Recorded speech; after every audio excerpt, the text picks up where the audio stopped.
Once upon a time, in a quaint village nestled amidst lush forests, there lived a sweet little girl known to all as Little Red Riding Hood. She earned this name for the beautiful red-hooded cape her grandmother had lovingly crafted for her. Little Red Riding Hood was adored by everyone in the village for her kind heart and gentle nature. One sunny morning, Little Red Riding Hood's mother called her into the kitchen. "My dear," she said, "your grandmother is feeling a bit under the weather. Would you be a dear and take this basket of freshly baked goodies to her? They will surely cheer her up." Little Red Riding Hood happily agreed, eager to visit her beloved grandmother. She carefully packed the basket with delicious treats and set off on the familiar forest path to her grandmother's cottage. As she strolled through the woods, Little Red Riding Hood hummed a merry tune, enjoying the sights and sounds of nature around her. Unbeknownst to her, a cunning wolf had been watching her from behind the trees, his stomach growling with hunger. The wolf, with his sly grin and deceptive charm,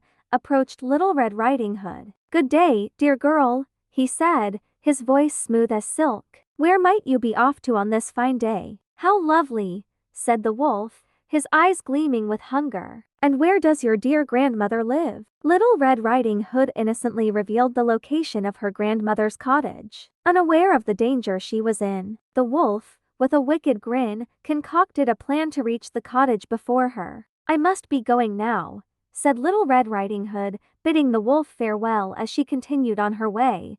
The wolf, however, took a shortcut through the forest, arriving at the grandmother's cottage well before Little Red Riding Hood. He knocked on the door, mimicking the sweet voice of the girl. "Grandmother, it's me, Little Red Riding Hood. I've brought you some treats."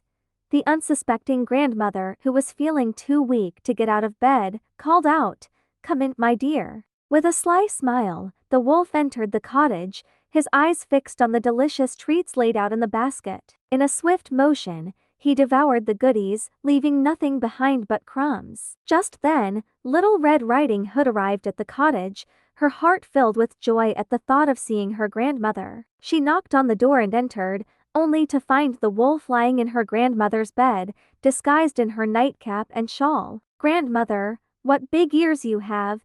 exclaimed Little Red Riding Hood, noticing the wolf's large, pointy ears. "All the better to hear you with, my dear," replied the wolf, his voice deep and menacing. "Grandmother, what big eyes you have," she continued, now realizing the truth behind the disguise. "All the better to see you with, my dear," growled the wolf, his eyes narrowing with hunger. And with that, the wolf lunged at Little Red Riding Hood, intent on making her his next meal. But before he could reach her, a woodcutter passing by heard the commotion and rushed into the cottage. With his trusty axe, he chased the wolf away, saving Little Red Riding Hood and her grandmother from harm. From that day forward, Little Red Riding Hood learned to be cautious in the woods, never straying from the path and always keeping an eye out for cunning predators. And though she continued to wear her red-hooded cape, it was no longer just a fashion statement, it was a symbol of her resilience and bravery in the face of danger. If you like my videos, then please like, share, and subscribe my channel. Thank you.